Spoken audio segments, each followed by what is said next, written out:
Shalom, family. You are now listening to TMHCTV. I'm your host, Gadaya Yasharala. I'm here with my boy D Red, the blue collar scholar. Now, here it's about knowledge, family, love, and most of all, respect. Tonight, we're going to talk about the late Dr. Martin Luther King Jr., and the subject is Savior or Sellout.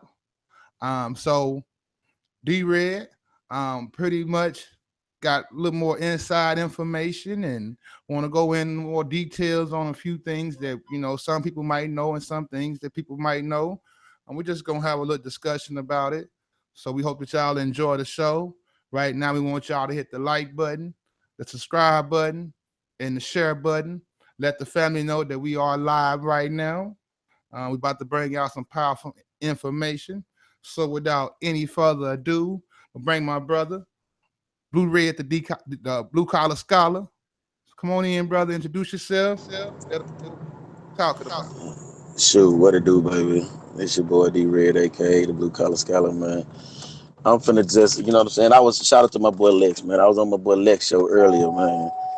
And he was trying, and I understood what my brother was trying to do. I love that brother, you know what I'm saying? Even though we disagree on some stuff, I love the hell out of Lex. Lex a good dude. You know what I'm saying? But me personally, I don't believe in hero worshiping or giving a sanitized view of any of our leaders because I feel like historically that does our people a disservice. You know what I'm saying? Now, uh, I I got much love for King. My family marched with King. My family was with King. If you watch the movie Selma, you know what I'm saying? My Uncle James was common played my Uncle James. So my family got a long history with King. So I ain't gonna finna come up here and bash the brother. But I am gonna point out some things that he did wrong. And I'm gonna point out some things that he did great that I can actually say uh I appreciate it. You see what I'm saying? Uh but I want people to start out. We're gonna start out. I'm gonna give you a book reference. It's called At the Dark End of the Street. From the it says it's called from the dark end at the dark end of the street. It's called At the Dark End of the Street. My bad. At the Dark End of the Street. And it says the history of the civil rights struggle from uh uh from 1944 to Black Power, something to that effect. It's a powerful book. If you want to understand the civil rights movement, you got to read this book because people have the misconception that the civil rights movement started in the 60s. Started in 1944 with the rape of Reese Taylor. Rosa Parks was a rape investigator for the civil rights movement. The civil rights movement started, and this is why this tidbit is important, because if black women knew that the impetus of the civil rights movement was not separate but equal, it was not integration. The impetus for the civil rights movement was the protection of the black woman. And that's a very important tidbit in history that they choose to leave out because they choose to create this divide between black man and black woman.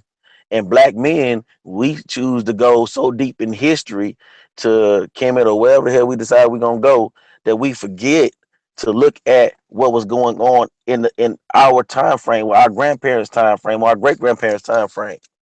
All right. So now out of this rate they create what was called the Montgomery Improvement Association. Now, and when they create this organization, Dr. King was still in high school. All right. Now, at that time, you got other organizations that are forming, and I'm giving you this backdrop because a lot of times we don't understand the backdrop in which King came up in. All right. So around this time, you had other people popping up. You had the Robert F. Williams and people like that popping up who are just who are coming back from the war, and they're not liking what they're seeing. So we're getting this backdrop of what's going on. All right. So now, fast forward. Then you as King is coming up, he's seeing this. Now his father was a Garveyite. All right, because he grew up Michael King. Martin King, he adopted that name. You see what I'm saying? But his name, he grew up Michael King Jr. All right. So he comes up and they appoint him the head of the Montgomery Improvement Association. Again, now the initial boycotts and everything was about black women getting on the buses, getting sexually harassed and raped. Because again, it started with the rape of Reese Taylor. This is what the impetus of the civil rights movement. All right, and other grassroots organizations, they were having the same issue. That's what a lot of the riots were about.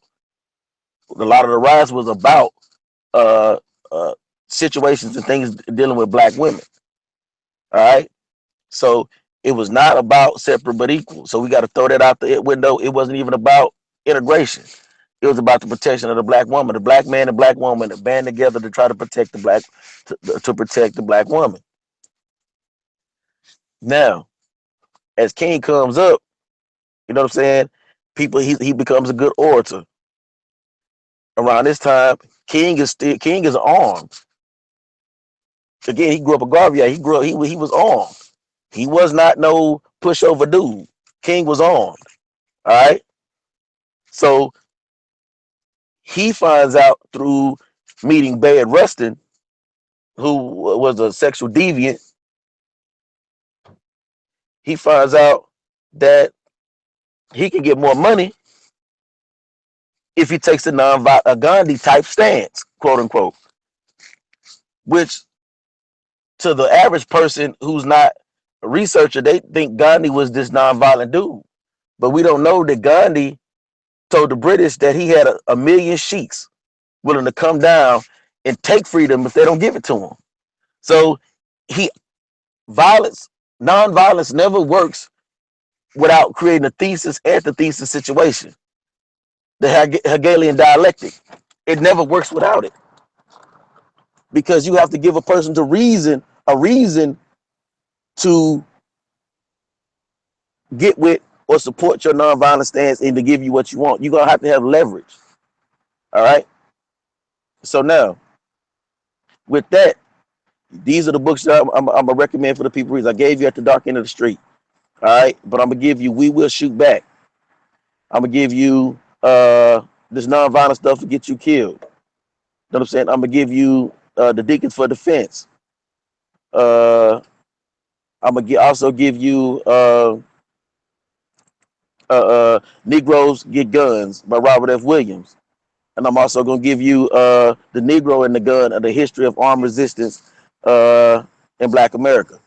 These are the books that you're going to have to read to kind of understand what I'm saying and put everything together in its totality. So I got a lot of this from the books, but I also got this from the people that in my family that actually knew Dr. King. So I'm getting some of this from uh, firsthand information.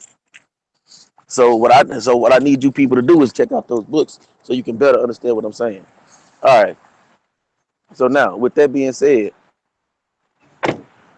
I want you to uh, look back at the fact that as King is coming up, the narrative is slowly changing.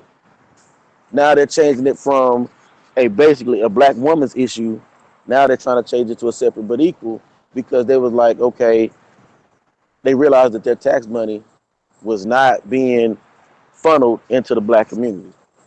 And so to make everything black again, that was a good narrative. Keep everything black, keep our stuff separate, stay separate from those people. But now we can use our tax dollars to buy better books. Now we can use our tax dollars to buy better buses or better whatever. You know what I'm saying? Better school books, build better schools so we can compete equally on an equal footing.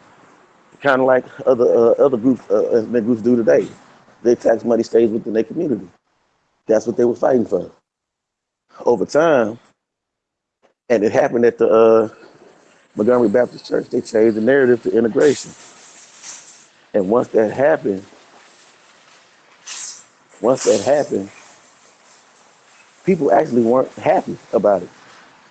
You had reverends that were in the meeting when they changed the narrative that spoke out and was basically calling niggas punks. So again, this is the part of the history that nobody want to talk about. This is the part of the history that people want to shout and put up under the rug. If you're a King apologist, you don't want to talk about these things because King was for it. But a lot of people don't understand that his first love was a white woman. Coretta wasn't his first choice. So what ends up happening is you have people that wanted to integrate because they wanted access to white women. This is a fact. All you gotta do is look at Frederick Douglass. Frederick Douglass was another one who advocated integration. But who did he move into his house? Move into his house for 22 summers? That white woman. And you'll see a pattern here that when Negroes start talking about integration, they're always talking about access to white women. Period. All right. So now, once this starts happening, the money starts coming in. Because we're gonna make this short. I'm not gonna stay on this long because a million people have done shows about King today.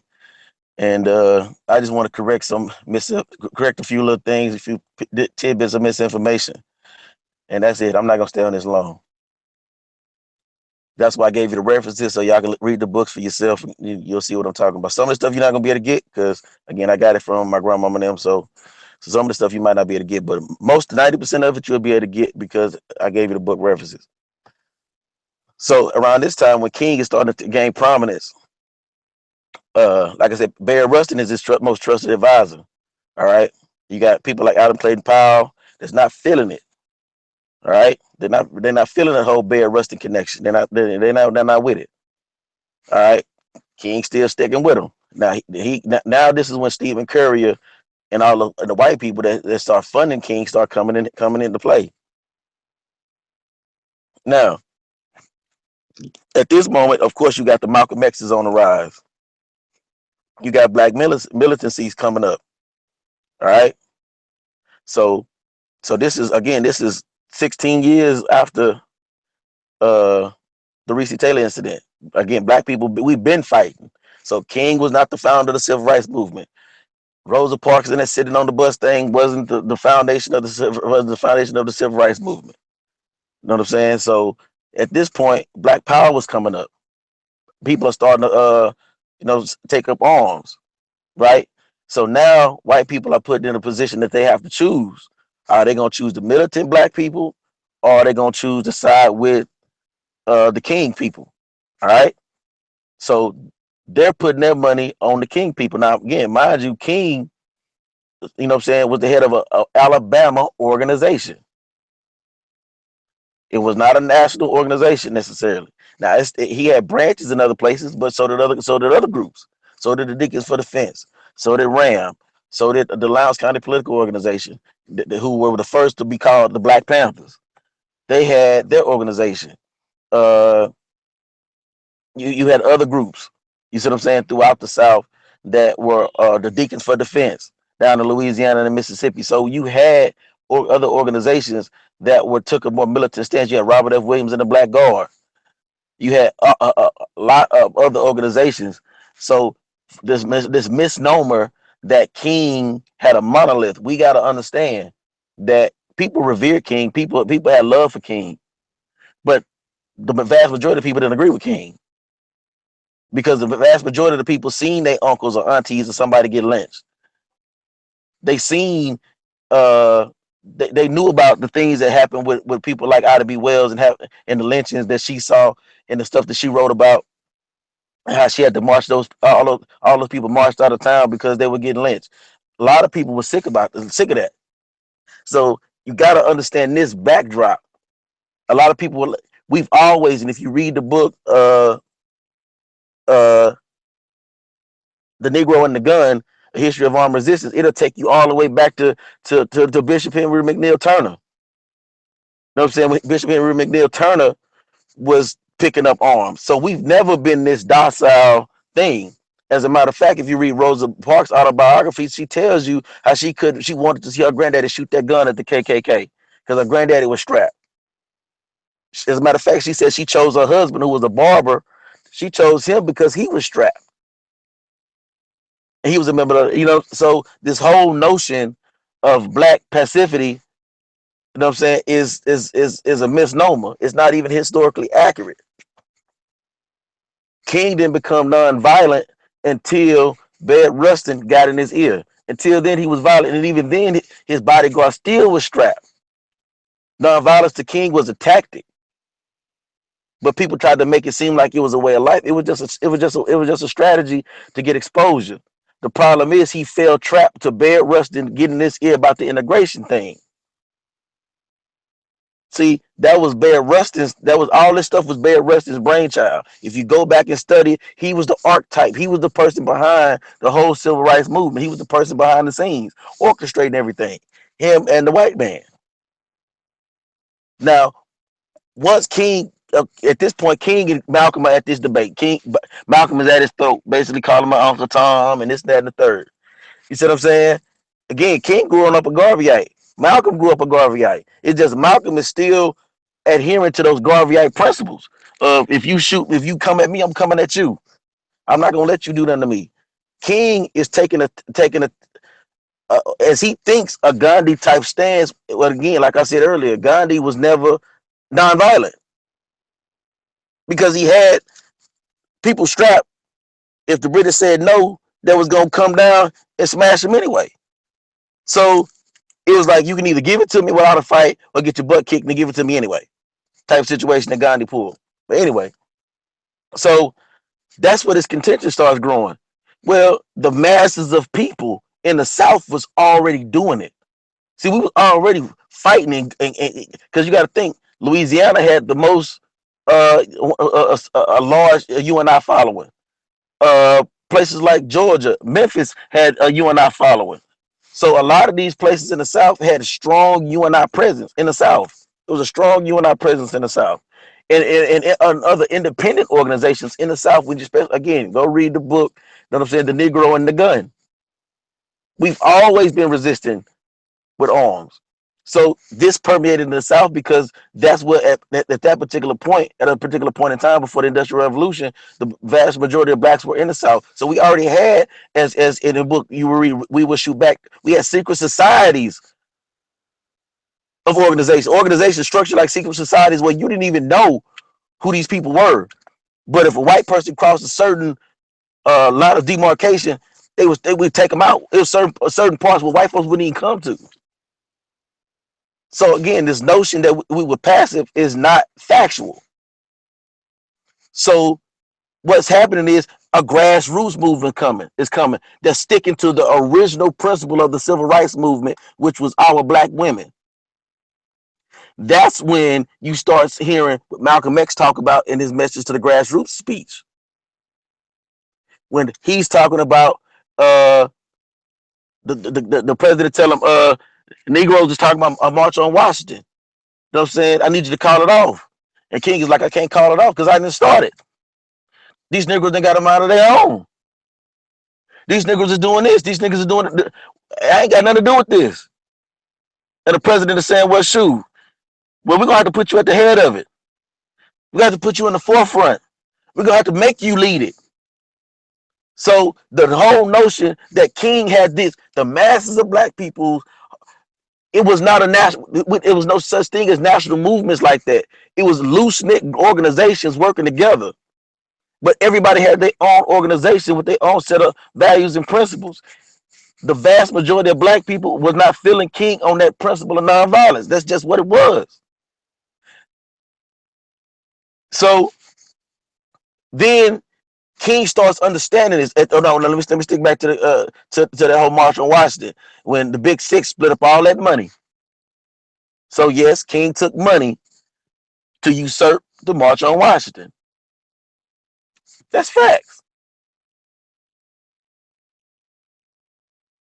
So he took that money, did what he did with it.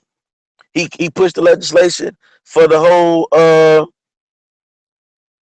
integration thing, got the bill passed, the whole civil rights bill, which again, he didn't see the chess move that Stephen Curry and Baird Rustin were trying to pull. Because if you look recently after King's death, Baird Rustin said the new barometer of civil rights is gay rights. So Baird Rustin's whole initiative was to use blacks as cannon fodder to propagate a gay agenda. That's a whole nother lecture I can do on that. But I just want to get you to understand that backdrop. You see what I'm saying? And then once King signed the integration bill, he starts seeing the siphoning of the money out of the black community. That's when after he starts seeing that again, you got to look at it from the perspective of somebody that grew up a Garveyite, and you start feeling like I done got bamboozled. I got as Malcolm said, I got hoodwinked, led astray. You see what I'm saying? Once King starts realizing this is when he gives the burning house speech. I feel like I integrated my people into a burning house. So again, you got to look at the historical backdrop of why he made that speech. Then King goes on to talk about how white folks tell us to pull ourselves up by the bootstraps, but we don't. But the government gives them the land for free,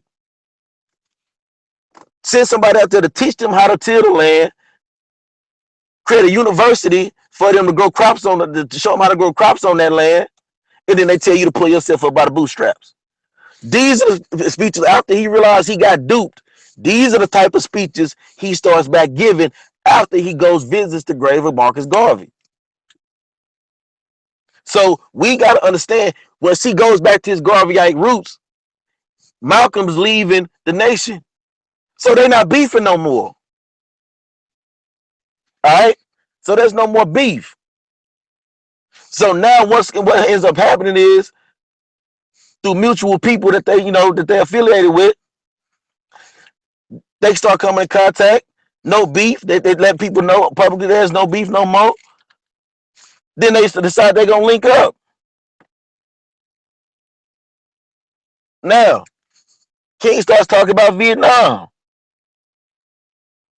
Now, the historical fact is Dr. King was Boule. As the late great Steve Coakley said so eloquently, Boule is thought to be domestic, not international. Yes, King was Sigma Pi Phi. Boule. So now, y'all gotta excuse my voice. I kind of lost my voice. So now, King becomes a target now. Now, according to the FBI, King was not the Black Messiah. Malcolm was. Malcolm was the one that they were, because King had compromised himself from his philanderings at the Nobel Prize thing where he went. Now, this you can read Abernathy's book. He talks about King's philandering and cheating and all of those stuff. I don't know how to get off into that. That's common knowledge. You see what I'm saying? But because of that, the FBI had him neutralized. They feel like we ain't worry about him, because in any given time we get ready, we can leak this information out to the public, and that's going to destroy his credibility. So they didn't fear him, but they feared Malcolm, because Malcolm was speaking the language of the vast majority of Black people. And you'll find out the majority of the organizations that were armed and ready to fight were in the South. They were not in the North. That's why when you go read the Brown versus Board of Education, the very first test, when he tested the dog baby test in the South, the Black overwhelmingly picked the Black dog. It was in the North that they picked the white dog.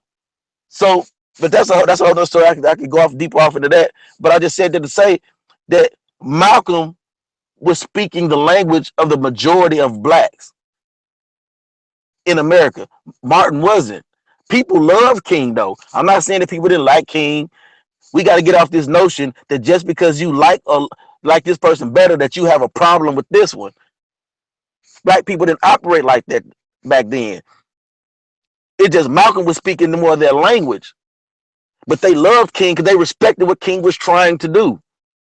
They understood that King was trying to show the brutality of racism, white supremacy, to A, the supposedly non-racist whites, B, to the other ethnic groups, and C, to the international community. So people understood. Our people were very, very, very smart.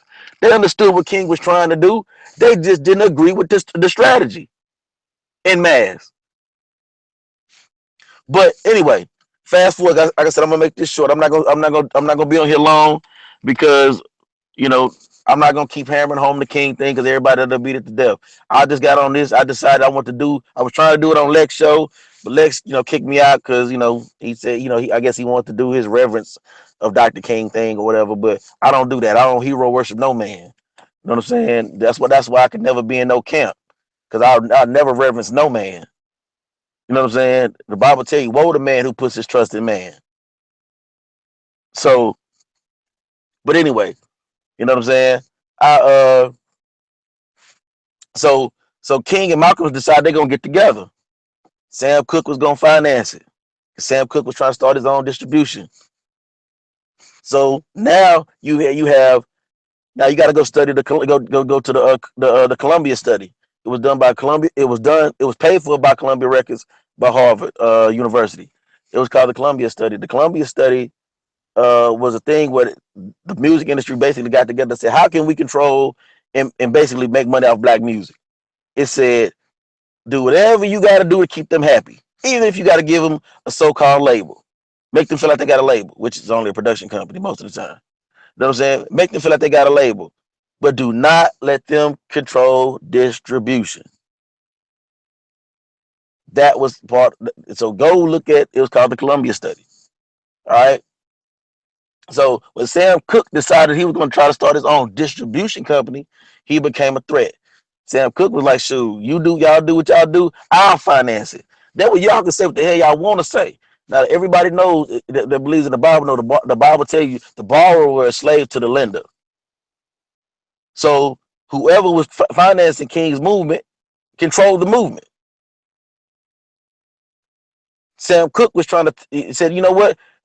I'm gonna finance it, so you can say what the hell y'all want to say, and y'all ain't got to worry about what nobody else is talking about." That's when they became a threat. That's when they had to kill all of them. All three of them ended up dead. So King's death had nothing to do with one particular speech that he gave. It's that King became international because King was a guy. He was a damn Garveyite, and when he went back to those Garveyite roots, he became a threat. So it had nothing to do with one particular. This is the speech. You know, you hear people say this is the speech that got King killed. It wasn't that one thing that got King killed. It was everything in its totality. So King was a flower man. His thing was women. He liked women. You know what I'm saying? Most brothers will say, "Shoot, I can't knock King for that." You know what I'm saying? And you knock him for like white women, but you know whatever on that. You see what I'm saying? But he had his flaws. You know what I mean? You know what I mean? He took that money, you know what I'm saying, to usurp the March on Washington. That was some fraud shit. But if you look at King's overall body of work and the thing that he did, you got to keep in mind he was young. King was a very young man, late 20s, when he became the head of this organization. So this is a young man being misled by much older men for their own self-interest. And once he got wind of it and realized what he had done and he had made a mistake, he was trying to work to correct it, but they couldn't. That's when when after he refines himself, reconnects with his Garveyite roots. That's when he gives the speech about the banks. Put your money back in the now. You might say the average person can say that was a hypocrite because you fought for the integration for the black people to take their money out of the black banks and put it in the white banks, and then you come right back and tell us to put the money back in black banks. Well, it wasn't a contradiction. It was growth. Him realizing, damn, I think I integrated my people into a burning house. I think I messed up. You know what I'm saying? So now let me go back and try to fix it.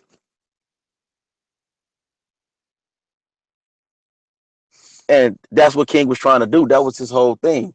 So when we look at the eyes of King and people call King a sellout, King wasn't necessarily a sellout. He was young. We don't think about what we were when we were 27, 28, 29 years old. Well, none of us on the level at the level of depth and thinking that King had at that age. He was head of a national organization when most of us were still on the block hustling. So King was not a sellout. He was misled. And again, go back and check Bayard Rustin after King died. and what King said, what Barry Rustin said the barometer of civil rights was.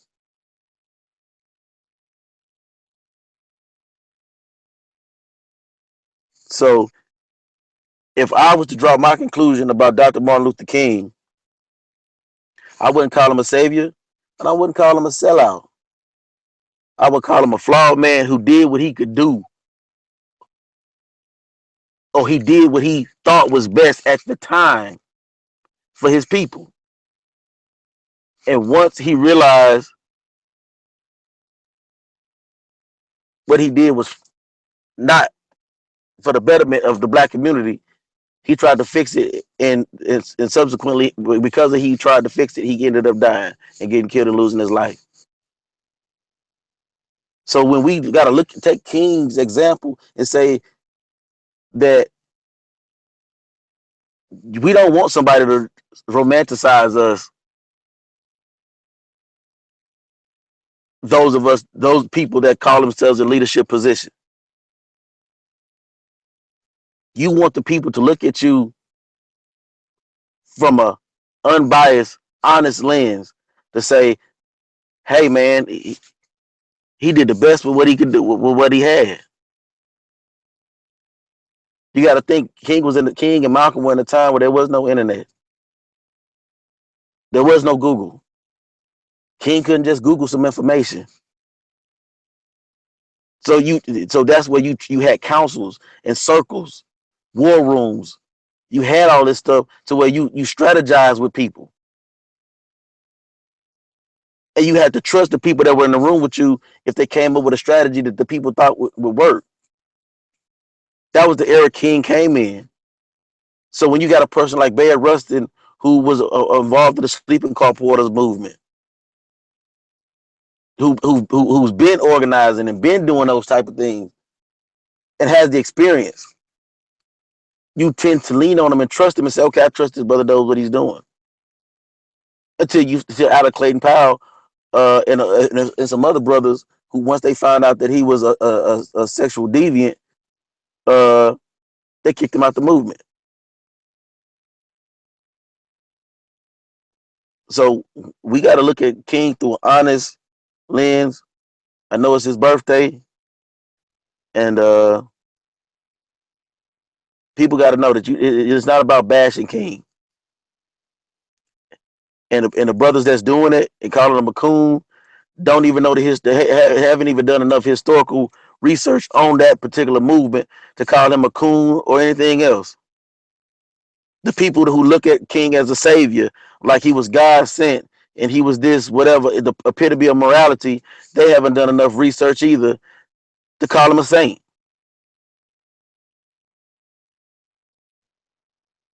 So we gotta, and when you do accept his flaws and accept the things that he did positive and the things that he was trying to do, put everything in its proper context and understand that he was a young man. He was not 35, 40 years old. He was a young man. And like I said, I ain't gonna be on here long. I'm pretty much done. Uh, you got any questions, Gadai? You got anything you want to add?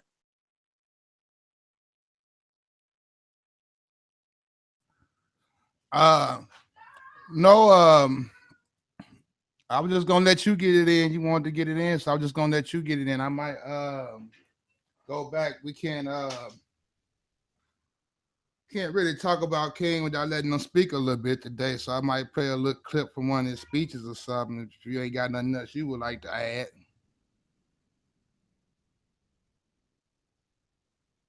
Can you hear me?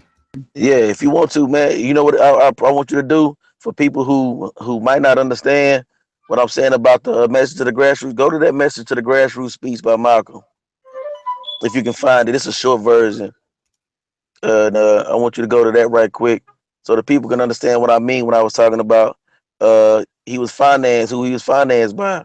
You got to understand that the Bible tells you the borrower is slave to the lender. Again, it's not a bashing King. You see what I'm saying? And that's why I put everything in this context. But I want people to understand. I gave you the book references. You know what I mean? And I want me and Gadai to pay you a few speech snippets. You know what I'm saying? So you can understand about the the March on Washington, the real March on Washington, to show you what the people were planning to do themselves. So I want you to hear it out of Malcolm's mouth, not my mouth. He was a contemporary. He lived at the same time. He knew what was going on. So I want you to play that if you can find it. Well, if I find it out, I'll put it in your Facebook inbox. Hold on. Okay. If you got a King speech you want to play, you can play it now, and I'll find that when I find. The one you talking about, so I'm going to play this one, the one I got.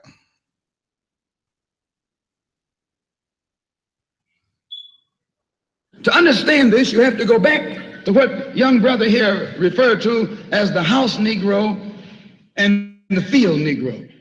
Back during slavery, there was two kinds of slaves. There was the house Negro and the field Negro. The house Negro, they lived in the house with master. They dressed pretty good. They ate good because they ate his food, what he left. They lived in the attic or the basement, but still they lived near their master. And they loved their master more than the master loved himself. They would give their life to save their master's house quicker than the master would. The house Negro, if the master said, we got a good house here, the house Negro say, yeah, we got a good house here. Whenever the master said we, he said we. That's how you can tell a house Negro. If the master's house caught on fire, the house Negro would fight harder to put the blaze out than the master would. If the master got sick, the house Negro would say, what's the matter, boss? We sick. We sick.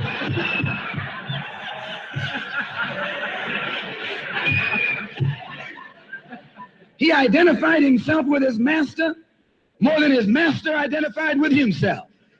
And if you came to the house and that's not it. Let's run away. Let's escape. It's not the one you talking about. You got to send me the link.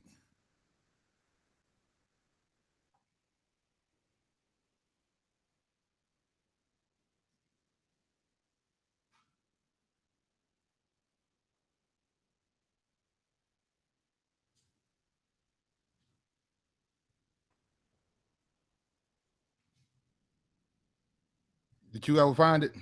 Yeah, that's it. That was it. I think that was it. I think that was it. I was finna say. And I'm gonna go on and continue it.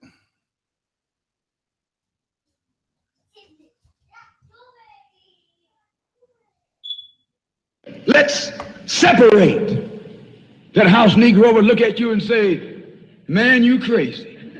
What you mean separate? Where is there a better house than this? Where can I wear better clothes than this? Where can I eat better food than this? That was that house Negro. In those days, he was called a house nigger. And that's what we call him today because we still got some house niggers running around here.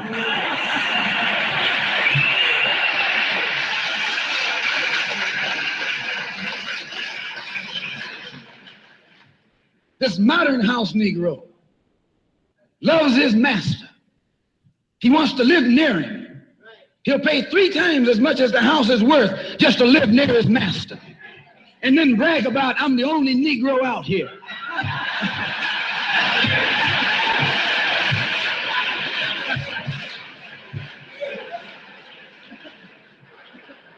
I'm the only one on my job. I'm the only one in this school. You're nothing but a house Negro. And if someone come to you right now and say, let's separate, you say the same thing that the house Negro said on the plantation. What you mean separate? From America? This good white man? Where you gonna get a better job than you get here? I mean, this is what you say. I ain't left nothing in Africa. That's what you say, while you left your mind in Africa.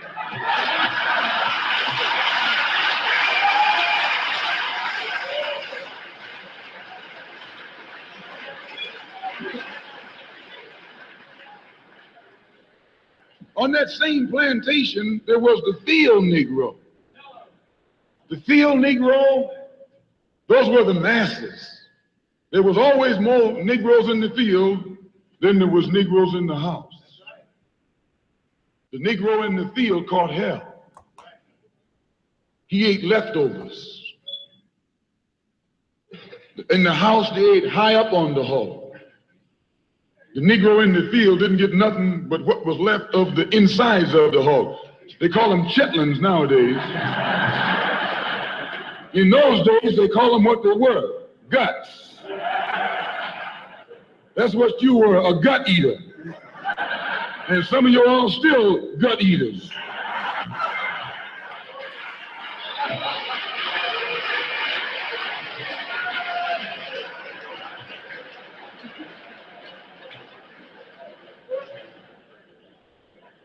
The field Negro was beaten from morning till night. He lived in a shack, in a hut. He wore cast-off clothes. And he hated his master. I say he hated his master. He was intelligent. That house Negro loved his master. But that field Negro, remember, they were in the majority. And they hated the master. When the house caught on fire, he didn't try and put it out. That field Negro prayed for a wind, for a breeze. When the master got sick, the field Negro prayed that he died. If someone come to the field Negro and said, let's separate, let's run, he didn't say, where are we going? He said, any place is better than here.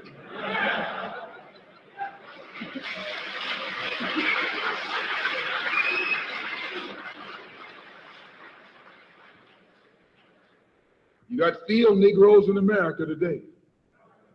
I'm a field Negro. The masses are the field Negroes. When they see this man's house on fire, you don't hear these little Negroes talking about our government is in trouble. They say the government is in trouble.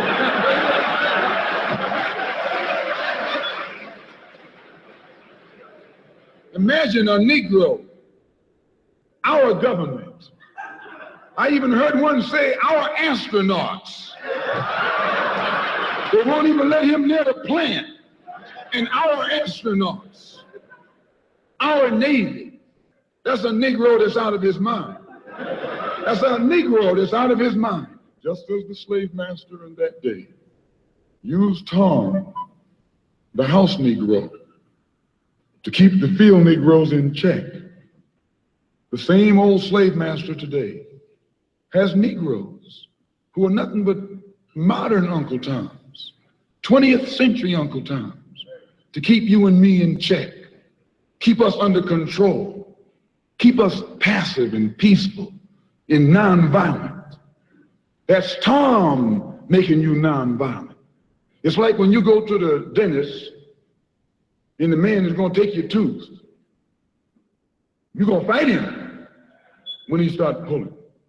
So they squirt some stuff in your jaw called Novocaine, make you think they're not doing anything to you. So you sit there and because you got all that Novocaine in your jaw, you suffer peacefully.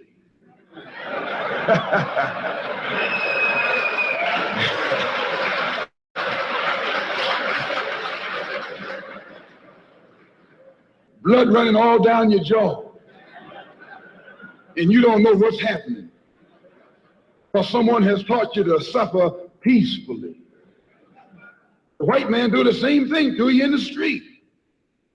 When he want to put knots on your head and take advantage of you and don't have to be afraid of you fighting back, to keep you from fighting back, he get these old religious Uncle Toms to teach you and me. They're just like Novocaine, suffer peacefully. Don't stop suffering, just suffer peacefully. As Reverend Cleave pointed out, let your blood flow in the streets. This is a shame. And you know, he's a Christian preacher. If it's a shame to him, you know what it is to me.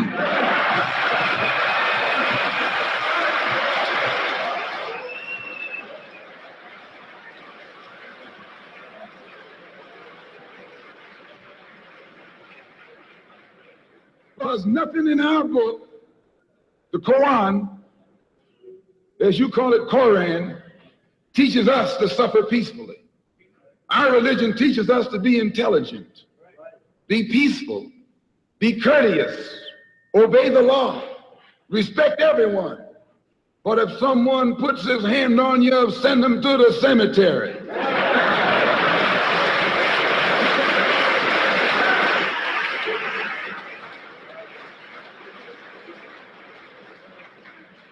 That's a good religion. In fact, that's that old-time religion.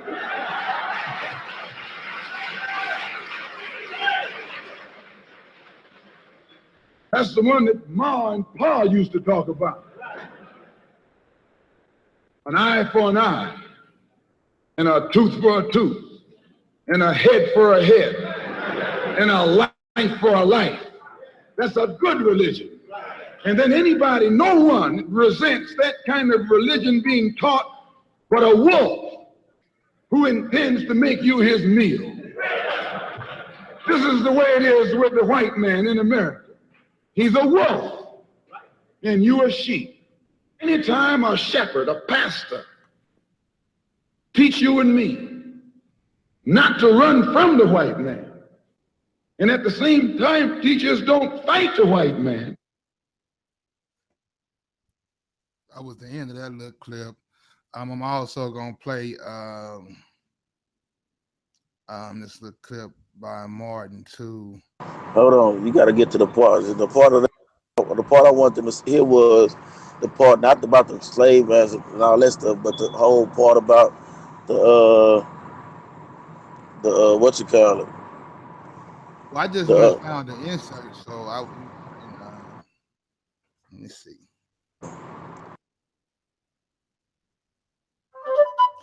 If you can find it, just put it in the link right quick, and while I'm playing the Martin speech, you can, if you find it, I'll play it.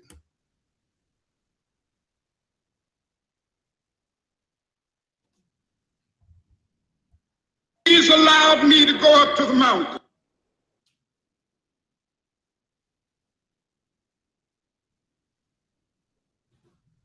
That ain't the one I want to play either. Hold on. Yeah, you looking for D-Ray? If you find the clip that you talking about, then I play it right quick. But even when we deal with Malcolm and Martin, they both was powerful brothers. So both of them gave a good contribution. When I move from that,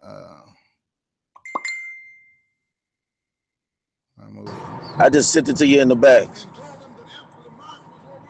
Okay, you got it. Let me see.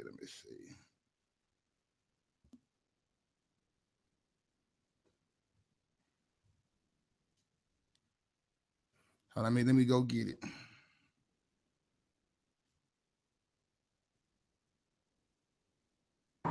Sorry about that, people. Yeah, but like I said, I'm driving around, so I'm doing this show off the dome. So I didn't have the message to the grassroots ready. But I want y'all to hear this because it's important to understand that at a certain point, you know what I'm saying? Just like now, man, stuff can become about the money. You know what I'm saying? Stuff can become about the money. And you know what I mean? If the people ain't careful, we'll get caught back into that same situation all over again. Because right now we're in a situation, we're in a community where everything is about the money. Hey, where you So send it to? Because I'm not fine. Excuse me. Where you send it to? I sent it to your Facebook inbox.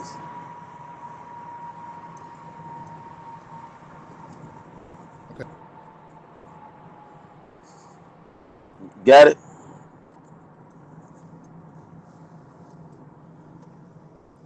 No, send it again because it's saying it's an error loading up. Whatever. I think you may have sent like the wrong link or something because it's saying it's an error loading it up.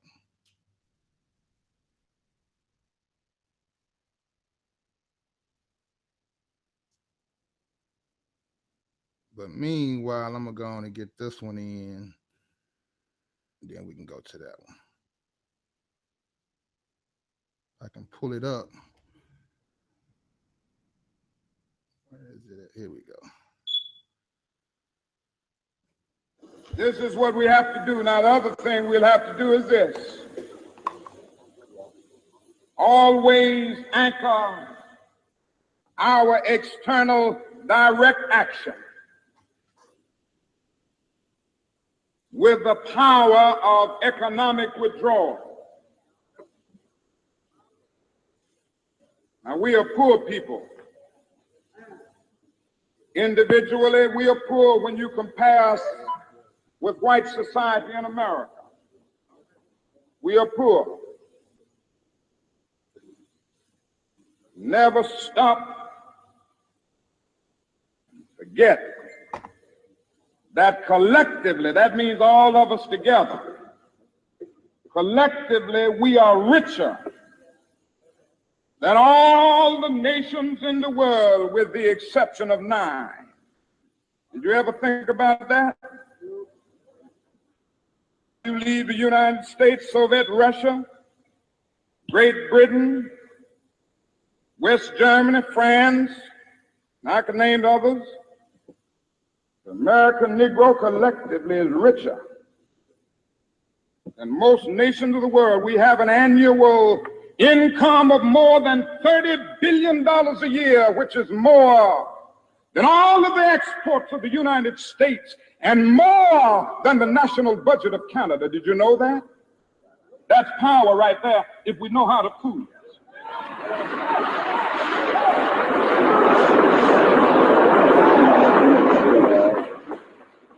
We don't have to argue with anybody. We don't have to curse and go around acting bad with our words. We don't need any bricks and bottles. We don't need any Molotov cocktails. We just need to go around to stores and to these massive industries in our country and say, God sent us by here to say to you that you're not treating his children right. And we come by here to ask you to make the first item on your agenda fair treatment where God's children are concerned. Now, if you are not prepared to do that, we do have an agenda that we must follow. And our agenda calls for withdrawing economic support from you.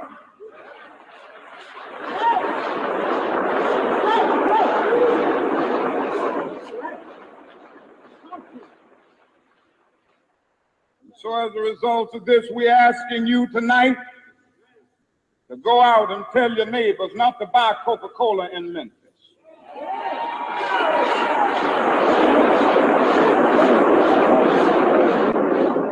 Go by and tell them not to buy Seal Test milk.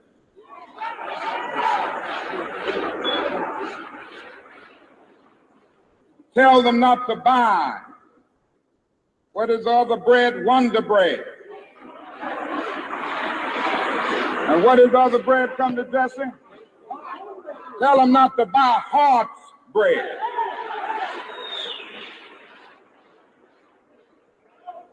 As Jesse Jackson has said, up to now, only the garbage men have been feeling pain. Now we must kind of redistribute the pain.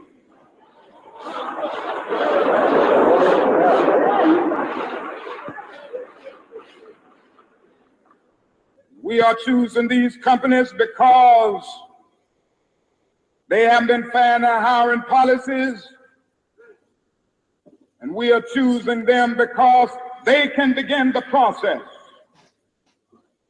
of saying they are going to support the needs and the rights of these men who are on strike. And then they can move on downtown and tell Mayor Loeb to do what is right.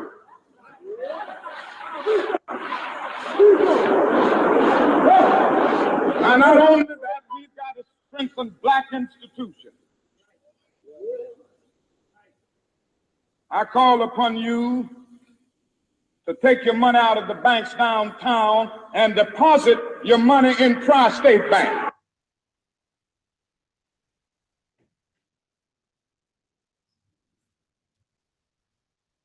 That's just a clip. It stops right there for a second, but it's gonna come back in, y'all. Just Bear with him. Now, I mean that's cool. We don't gotta really listen to the whole thing.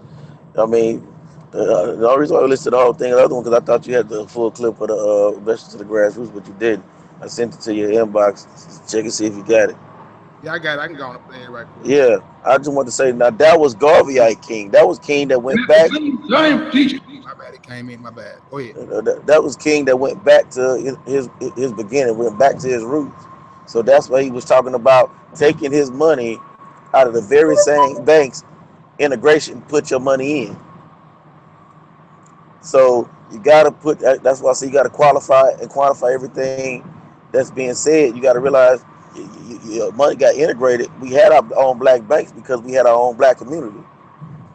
Well, he told you to take your money out of the white banks, put them in the black banks, but your money would have never been there.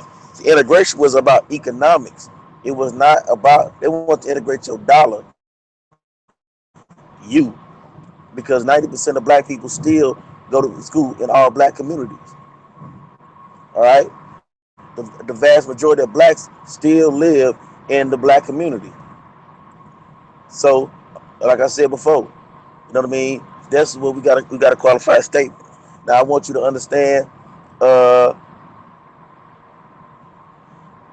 how people perceive King before he went back to his guard. Right, what made him was this speech by Malcolm, and once word uh, got around about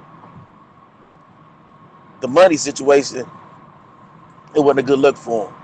Play that clip, good night.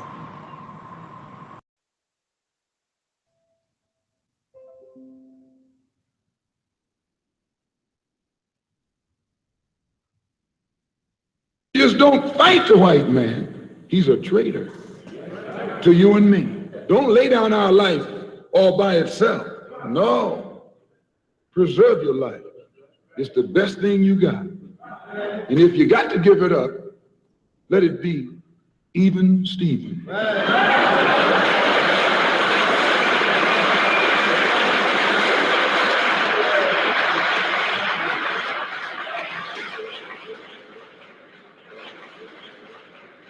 The slave master took Tom and dressed him well and fed him well and even gave him a little education, Gave him a long coat and a top hat and made all the other slaves look up to him. Then he used Tom to control them.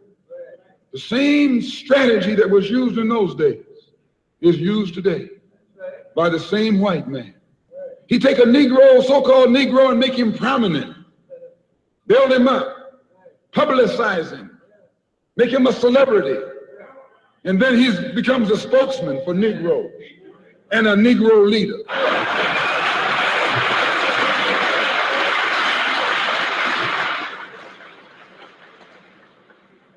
I would like to just mention one thing else quickly, and that is the method that the white man uses, how the white man uses these big guns or Negro leaders against the Black Revolution. They're not a part of the Black Revolution. They're used against the Black Revolution. When Martin Luther King failed to desegregate Albany, Georgia, the civil rights struggle in America reached its low point. King became bankrupt almost as a leader. Plus, even financially, the Southern Christian Leadership Conference was in financial trouble. Plus, it was in trouble, period, with the people when they failed to desegregate Albany, Georgia. Other Negro civil rights leaders of so-called national stature became fallen idols. As they became fallen idols, began to lose their prestige and influence, local Negro leaders began to stir up the masses. In Cambridge, Maryland, Gloria Richardson. In Danville, Virginia, and other parts of the country, local leaders began to stir up our people at the grassroots level. This was never done by these Negroes whom you recognize of national stature. They controlled you, but they never incited you or excited you. They controlled you, they contained you, They kept you on the plantation. As soon as King failed in Birmingham, Negroes took to the streets. King got out and went out to California to a big rally and raised about, I don't know how many thousands of dollars. Come to Detroit and had a march and raised some more thousands of dollars. And recall, right after that, Wilkins attacked King, accused King and the Corps of starting trouble everywhere and then making the NAACP get him out of jail and spend a lot of money. And then he accused King and Corps of raising all the money and not paying it back. This happened. I got it in documented evidence in the newspaper.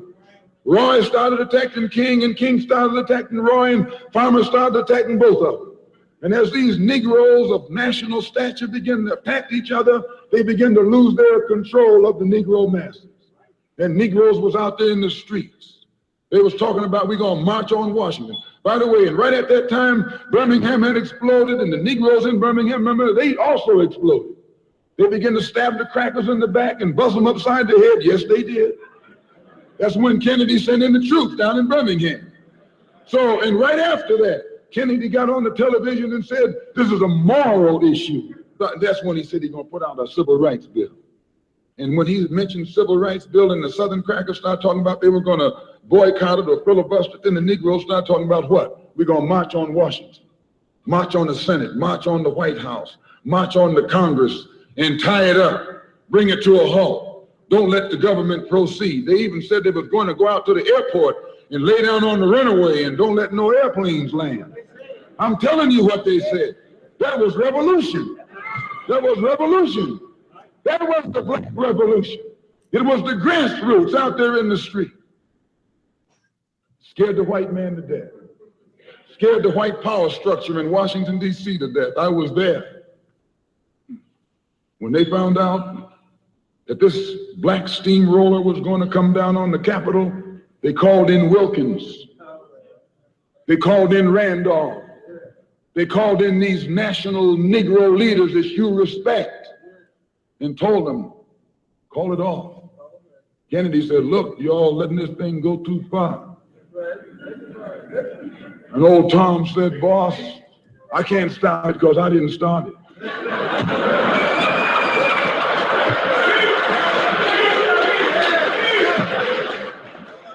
I'm telling you what they said.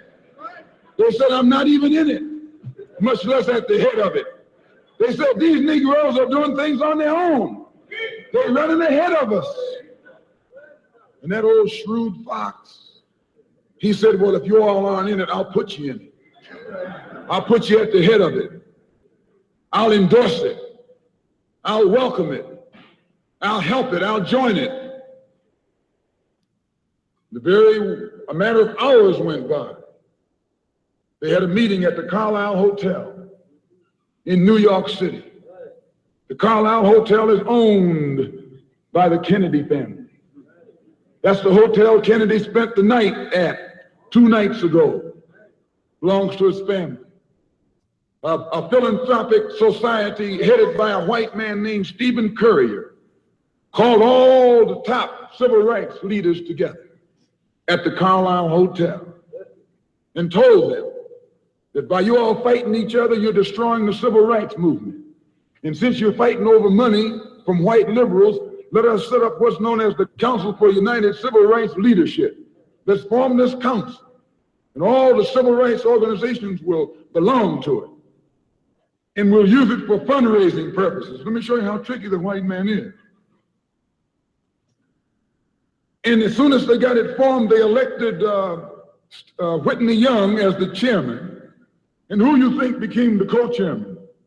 Stephen Currier, the white man. A millionaire. Powell was talking about it down at the Cobo today. This is what he was talking about. Powell knows it happened. Randolph knows it happened. Wilkins knows it happened. King knows it happened. Every one of that so-called Big Six, they know what happened. Once they formed it with the white man over it, he promised them and gave them $800,000 to split up between the Big Six, and told them that after the march was over, they'd give them $700,000 more. $1.5 million split up between leaders that you've been following, going to jail for, crying crocodile tears for, and they've nothing but Frank James and Jesse James and brothers.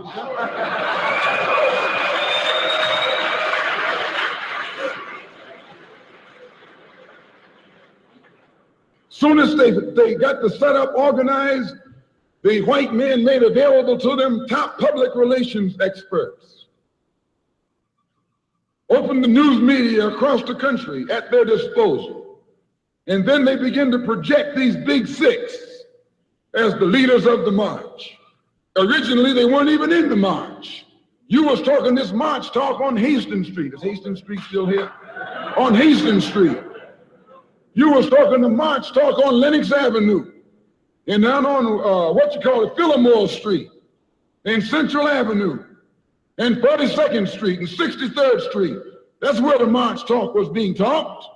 But the white men put the big six ahead of it, made them the march. They became the march. They took it over. And the first move they made after they took it over, they invited Walter Reuther, a white man. They invited a priest, a rabbi, and an old white preacher. Yes, an old white preacher. The same white element that put Kennedy in power, labor, the Catholics, the Jews, and liberal Protestants. Same clique that put Kennedy in power. That was the end of that clip. D-Red, you want to add some more on to that? Yeah, I want to add, that was the whole point I was talking about. What I was saying about people had this misconception that King was, about the whole March on Washington. Like it was some organic thing that King organized, and they usurped that movement. Like Malcolm had said in the clip, that was gonna be real revolution. You know what I mean? He took money to usurp the Black Revolution. Excuse me. He took money to usurp a real revolutionary movement. He took money. So that's when you get into talking about agents and paid agents and stuff like that. I mean, hey, again, like I said, I'm not here to romanticize King. I'm not doing this show to romanticize King. I'm doing this show to tell you the truth. The truth is, Dr. King took money from the government to usurp the March on Washington. That's facts. People may not like it. Now, do I think over time King realized what he did and where he messed up at? I do. But the damage was already done. And once the damage was done, they didn't need him no more. And that's why they bumped him off. And so, again, I wanted to play that clip for the people so the people can understand and qualify what I'm saying when I say what I'm saying. You got to put everything in its perspective. Malcolm broke it down for you. And so that's what we got to look at, folks. King was flawed at one point in time. He got bought and paid for. He tried to redeem himself. And when he tried to redeem himself, they killed him. And that's pretty much it. Okay. Brought out some powerful information there, brother. We want to thank you for dropping that knowledge on the show tonight. We hope that the audience enjoyed the show. The family did. Once again, hit the subscribe button and the like button. And still share this. But with that being said, peace out, family. We're about to be out of here and hope y'all enjoy the rest of your evening.